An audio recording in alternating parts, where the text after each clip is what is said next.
Bonjour à tous mes abonnés, aux frères et sœurs et aux amis. Ah, 23-27. Oh bah, enfin bref. Bon, mon rabbi, je te bénis, ainsi que les frères et sœurs et les amis, et les ennemis aussi. Voilà, je vous embrasse tous, il y a du soleil, c'est bien, le ciel est bleu d'un côté, et de l'autre côté, il y a des nuages. Oui, enfin comme ça, on a toujours on a le ciel bien partagé. Hum. Bon, ah oui, ma dragonnette.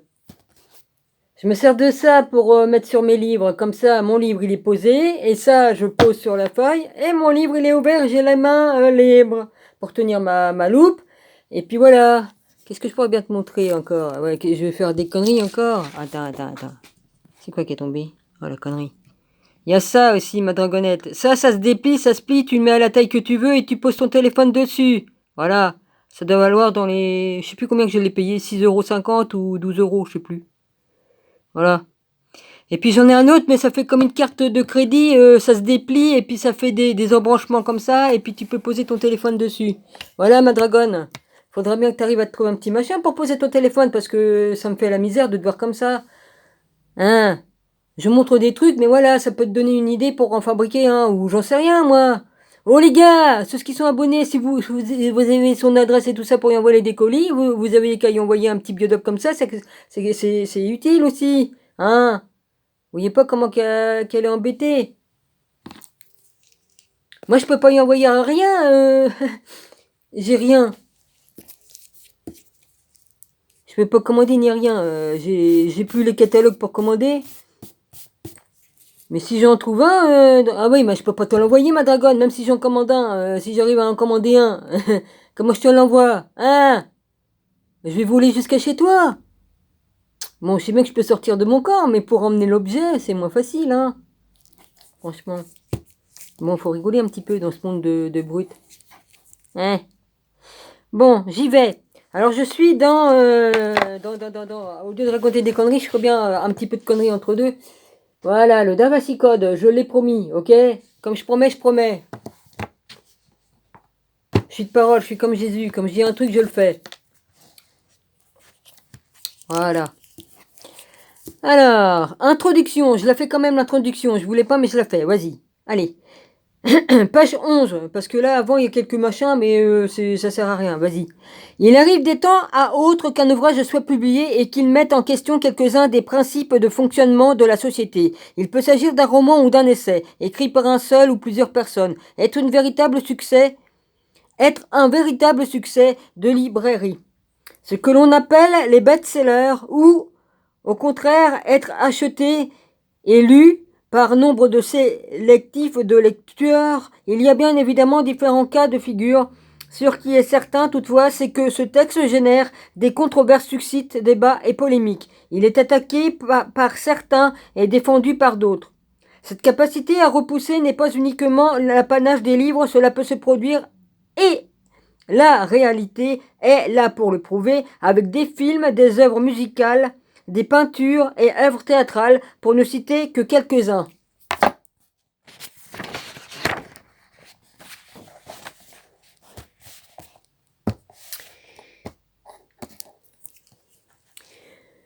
De toute façon, ce sont des œuvres qui ouvrent une brèche une fissure dans ce que la culture d'une époque considère déjà comme résolu, inébranlable et figé. Ce sont des textes qui mettent en question ce qu'une société considérait jusqu'à alors comme indiscutable.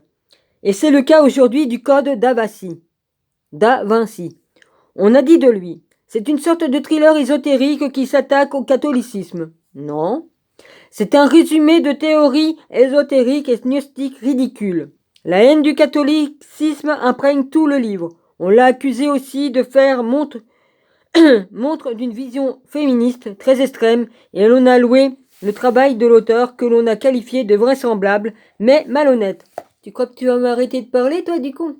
Non, excusez-moi, je sais très bien que l'adversaire s'amuse à ce que je puisse pas parler. Je t'emmerde. J'en ai rien à foutre. Il m'a déjà fait l'autre coup, mais il me le refait, là. Là c'est pas les allergies, là. Hein. Non, c'est autre. L'autre coup, je crois que c'était les allergies, mais... non. Ben, Devant tant de critiques, on pourrait se dire qu'il faut se contenter de les laisser parler. Évidemment, le code da Vinci n'a pas reçu que des critiques négatives. On a dit aussi qu'il s'agissait d'un thriller intelligent que l'on pouvait recommander sans crainte de décevoir le lecteur. Les recherches menées par l'auteur ont été également qualifiées de brillantes. Et enfin, il a suscité chez les lecteurs le désir d'en savoir plus sur les thèmes évoqués dans le roman. On a vu également fleurir sur Internet plusieurs sites de discussion invitant à changer sur les questions soulevées par Dan Brown. Certains adhérents sans réticence à ce qu'avance Dan Brown, d'autres au contraire se montrent plus sceptiques et le reste pointe les différences entre le roman et la réalité historique. Mais en résumé, les gens inquiets ont, ont voulu faire des recherches et échanger. Est-ce que c'est celui qui génère multiples attaques? Posons-nous maintenant la question de savoir quel est le teneur du code da Vinci. Je m'en fous, j'ai mis mon beau cadeau. Hein? Au-delà de la trame du roman, un expert américain en symbole, professeur Howard, se rend à Paris pour participer à une conférence où il doit rencontrer le célèbre conservateur du Louvre. Mais ce dernier est brutalement assassiné. Ce sont certaines idées du christianisme qui ont soulevé autant d'émotions. Évidemment, il est impossible dans une introduction comme celle-là de les détailler, mais si nous résumons, nous pouvons dire que les romans de Dan Brown soutiennent la thèse suivante. Marie-Madeleine a été l'épouse de Jésus. Oui. Lorsque celui-ci a été crucifié sur la croix, Madeleine s'est enfuie en France. Oui. Pour échapper à la persécution. Oui. Elle était enceinte et elle donna bientôt naissance à Sarah. Oui. La descendance s'est poursuivie et elle fut à l'origine de la dynastie mérovingienne. Oui. Le Vatican a tout fait et fait toujours l'impossible pour dissimuler cette vérité, mais les descendants du Christ ont eu et ont toujours des alliés. Oui. Posez-vous la question pourquoi ils font les picoses. Les picousses de rappel, ça change l'ADN. Du coup, on se retrouve avec l'ADN de Satan dans nos veines ou un truc comme ça. On va se transformer en machin. Hein?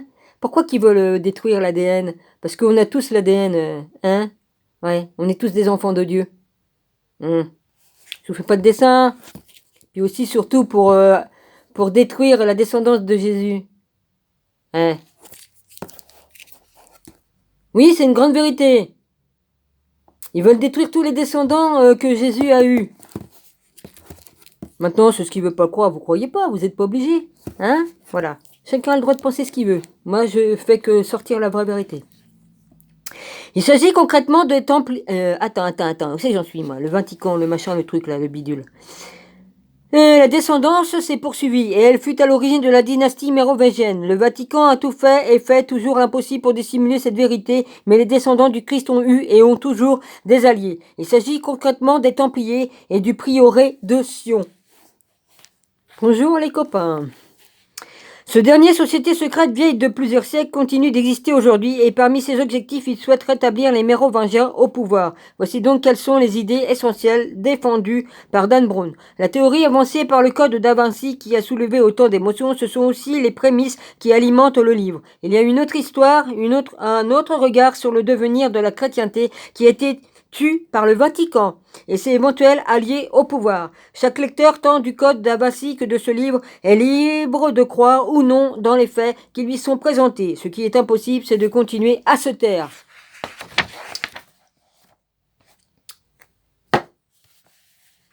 Chapitre 1. Jésus à son époque.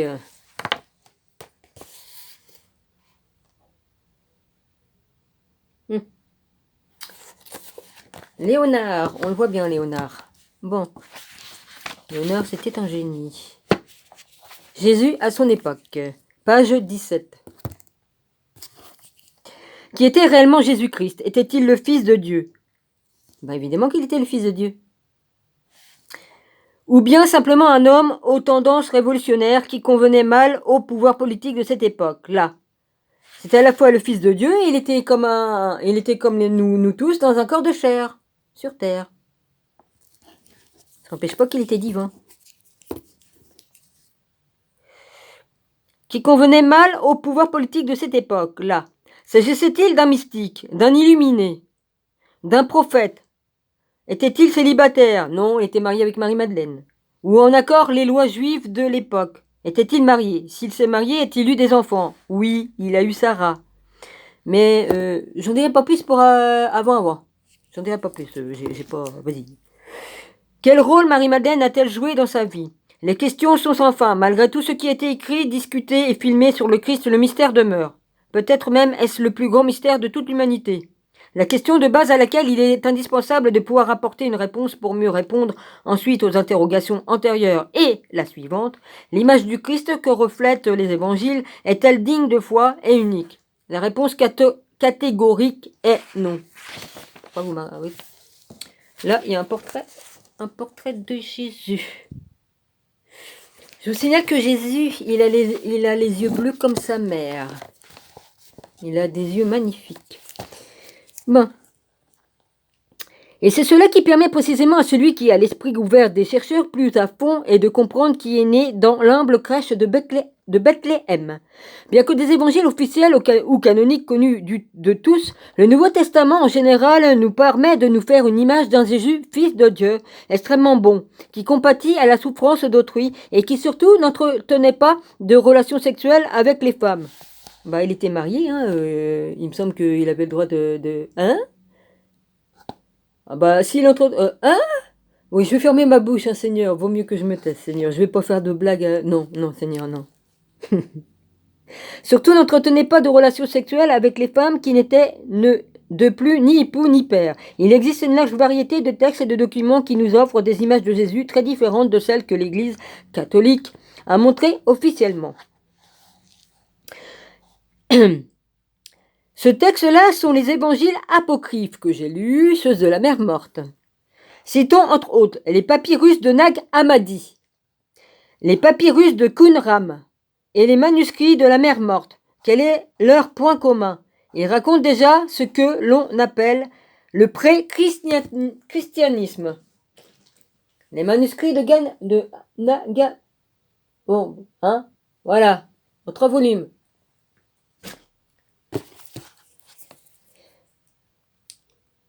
Il raconte déjà ce que l'on appelle le pré-christianisme ou christianisme primitif avant que Constantin, en 325, ne lui permette de devenir une religion capable d'instrumenter et d'obtenir des résultats politiques et économiques. La grosse connerie de mélanger la politique avec la... Hein? On mélange pas le sacré avec la politique. On voit que la merde, on voit ce que ça fait comme merde. Hein? Les papyrus de Nag Hammadi que nous avons déjà évoqués sont considérés comme étant la source la plus importante qui révèle l'autre visage du Christ, celle que l'Église officielle a cachée pendant si longtemps. On les connaît aussi sous le nom d'évangiles ou écritures gnostiques. Pardonnez-moi. Les gnostiques. Déjà à 13, oh bah punaise. Avant d'étudier plus spécifiquement les écritures aux évangiles gnostiques, posons-nous la question suivante. Qui étaient les gnostiques? Quelle image de Dieu avaient-ils? Comment se concevaient-ils la religion?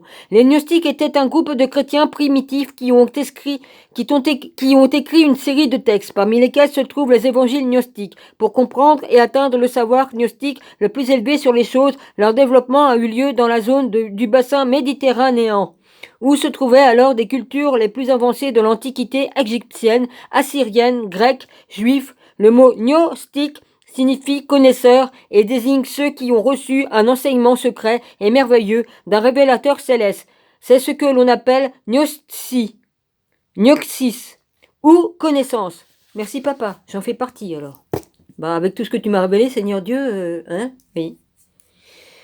Pour eux, le salut passait par cette connaissance et non comme l'a proclamé ensuite l'Église par la foi.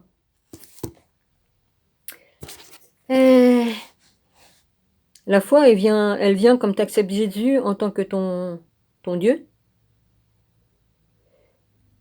Et je parle du vrai Jésus, pas certain que vous puissiez comprendre ce que je dis. Oui, parce que, voilà. Il y a Jésus et Jésus, hein. Les bases de leur credo reposaient... Oui, bah, ça va. Je ne vous donnerai pas d'explication. Pas pour l'instant, en tout cas. Avant l'heure, c'est pas l'heure. Après l'heure, c'est plus l'heure. Donc, je dirai rien. Si je suis autorisé, oui. Si je suis pas autorisé, non. Pour l'instant, voilà. Je fais mon boulot. Je sais pas ce qu'il a, mon téléphone, mais il est complètement... Je sais pas si c'est parce que je l'avais fait tomber par terre, mais il déconne. Hein.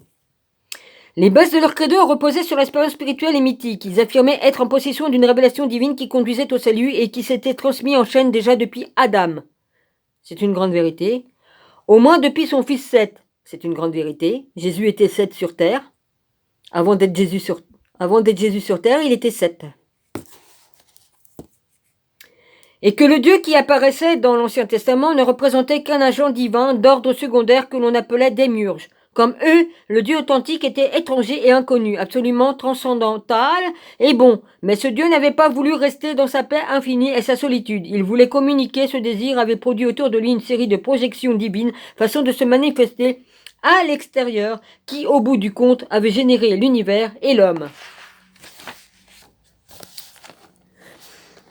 Et l'homme humain, composé de matière créée ainsi par la divinité et d'esprit. Pourrait-il réussir à s'unir à ce Dieu ineffable, transcendantal, puisque l'on affirmait que l'homme était de même nature que le divin? Et que, bah oui, puisqu'il nous a fait à son image, Dieu nous a fait à son image, et comme lui on peut créer, par l'esprit, par la pensée. Ta gueule, toi, j'ai le droit de... Il est tout le temps à taper comme je fais des choses, lui.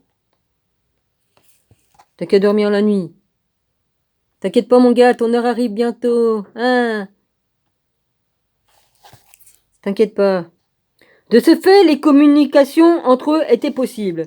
C'était depuis de véritables décidents du monde antique, car en rejetant la matière, rien de ce que représentait la réalité physique, ce que les autres mortels cherchaient avec ferveur, n'était important pour eux. Ils favorisaient les faveurs spirituelles et intellectuelles pour pouvoir rejoindre les cieux, la patrie originelle, et ils pourraient être unis à Dieu. Bien qu'il essaie de vivre parmi les autres groupes de chrétiens, il le faisait en se tenant à l'écart pour mieux profiter de ce que leur apportait leur exil intérieur volontaire. Il divisait l'humanité en 3 groupes. Je crois qu'il était sourd, lui. J'ai le droit de parler, moi, ce temps-là. Et je te signale qu'il est 17h47, mon gars. Hein? Toi, c'est à 4h du matin que tu casses les couilles, que tu mets ta radio, ta télé, et que tu fais tout ton tic-toc-quante. Hein? Tutti-quante. Hein? Ouais. Ah non, il veut être le roi. Bah regarde le roi. Moi ce que je te fais toi, parce que toi t'es pas le vrai. Hein? Toi, hein? Ouais. Bon, il y a les hommes qui sont venus mettre des câbles. Alors je sais pas si c'est pour le téléphone, le téléphone en câble machin là. Oui, avec les câbles lumineux qu'il y a dedans là, les machins là. Ah, je sais plus le nom. Ou si c'est pour les compteurs Linky. Hein? Alors là, je vais pas régler. Ils savent pas à qui qu'ils ont fait. Je vous jure que si je me mets en colère, ça va chier. Ils ont pas le droit de nous obliger. Surtout que c'est pour nous niquer la tête. Bon, ça va quoi, hein? Pendant que les riches qui ont des villas, ont des hôtels privés, ils sont dedans à 60 à faire des partous, à manger comme des porcs, pendant qu'ils rigolent en disant regarde-moi ça, le peuple en bas comme ils sont cons, ils obéissent. Eux, ils ont ni gants ni muselière, hein? Et ils sont collés, serrés, hein? Même plus que serrés, hein? C'est une grande vérité. Jusqu'à quand que vous allez laisser se foutre de notre gueule? J'ai envoyé une preuve à mon rabbi. Ouais. Justement, je le disais. Je l'ai dit. J'ai dit, ouais. Justement, tiens, cette vidéo-là, elle était sur une chaîne, et puis je l'ai envoyée. Ah, bah, j'envoie tout là où je dois l'envoyer, hein? Voilà. Celui auquel il appartenait, le spirituel qui était arrivé au savoir, la gnosis, la révélation, ou connaissait et qui serait sauvé s'il y restait fidèle. Je suis désolé, je mélange, mais j'y peux rien, c'est dans ma nature. On trouvait ensuite les psychiques, dotés d'une âme, mais qui manquaient d'esprit. Il s'agissait bien dans la vie, obéissaient aux préceptes d'une bonne conscience, mais ils n'avaient pas reçu le savoir. Le gnosis, et en mourant, il atteignait le salut dans un endroit éloigné de la terre, une sorte d'endroit dans l'orbite de la lune, mais pas complètement céleste. La majorité des chrétiens à cette époque appartenaient à ce groupe. Enfin, on trouvait les matérialistes qui se comportaient comme des animaux. Ils n'avaient ni âme ni esprit. Il s'agit... Ah non, les animaux, ils ont une âme et un esprit et ils sont plus... Faut pas dire de conneries. Comme des animaux. Ah non, ils sont pires que des animaux. Les animaux, ils s'accoupent dans la rue, mais c'est naturel. Hein. L'homme, Dieu l'a fait comme ça. Mais que comme tu vois des humains qui font ça dans la rue ou qui... Excusez-moi, hein, c'est pire que les animaux. Les animaux, ils agissent tels que Dieu les a créés. Bon, enfin, on trouvait les matérialistes qui comportaient comme des animaux. Ils n'avaient ni âme ni esprit. Il s'agissait d'un groupe composé en grande majorité de païens qui étaient condamnés à la perte, car à sa mort, dans toute sa substance, étaient condamnés à la désintégration, parce qu'ils rejetaient la matière. Ils considéraient que le péché originel consistait dans le fait même d'exister dans un corps, fait de chair, tu parles des cons, et de sang. En basant leurs croyances sur la méchanceté du corps matériel, ils ne donnaient aucune importance à l'aspect moral, aux actes, et les comportements étaient considérés dans leur ensemble. Cela allait de l'ascétisme rigoureux aux orgies, en affirmant que l'on ne pouvait ni juger ni condamner ce que faisait le corps, pas bas, méprisable, lorsque c'était l'esprit qui comptait véritablement. Non, justement. Le corps, il est divin aussi. Ouais. On a été créé à l'image de Dieu. Les écritures gnostiques. 21. Ah, il me reste 2 minutes. Bon. Les évangiles gnostiques sont une série de textes difficiles à interpréter qui ont été écrits en copte, forme populaire d'écriture égyptienne qui succédait à la langue que parlaient les auteurs des hiéroglyphes entre les 3e et 5e siècles, même si les originaux grecs remontent jusqu'au 1er siècle. En offrant une image différente du christianisme primitif, ces écrits ont constitué une véritable révolution pour la théologie et la christologie, respectivement étude de Dieu et étude du Christ. Au 1er siècle de notre ère, ils ont été considérés comme étant franchement les fruits d'une hérésie, sorte de sous-produit du christianisme connu à la base pour cette attaque des pères de l'Église. Toujours les mêmes, hein. À partir du 2e siècle, leur possession a été déclarée comme étant un délit, ce qui a conduit à leur disparition. C'est la raison pour laquelle, de temps en temps, de façon imprévue, on prémédité, on trouve des évangiles gnostiques dans la région du Moyen-Orient. À ce moment-là, ils devaient être soigneusement cachés pour être protégés. Je suis à 22. Oui. Le papyrus de Nag Hammadi. Jusqu'en 1945, on ne savait presque rien des gnostiques. Quelques fragments mis à part, tout ce que l'on possédait sur eux venait de leur ennemi, rien de flatteur ni d'objectif évident. Mais à la fin de la Deuxième Guerre mondiale, un paysan égyptien répandant au nom de Muhammad Ali Samman, qui cheminait dans Nag Hammadi sur le dos de son chameau, l'antique Chénobos Kion de Haute-Égypte découvrit un vieil amphore d'environ 50 cm dans un talus que les pluies avaient raviné. Il imagina tout de suite que le récipient pouvait contenir un trésor qui allait le sauver dans sa misérable existence, et il l'ouvrit avec impatience. Mais quelle ne fut pas sa déception lorsqu'il découvrit qu'il n'y avait pas la moindre trace d'or dans le vase ni de pierres précieuses. L'amphore avait simplement servi de protection à des petits livres de cuir qui étaient à moitié râpés par le passage du temps. Malgré sa déception bien incompréhensible dans sa savoir, il avait mis la main sur un trésor plus important pour l'humanité que 1000 amphores remplis d'or et de diamants. Voilà, j'arrête ici, je vous embrasse tous, soyez tous bénis, et je reprendrai d'ici.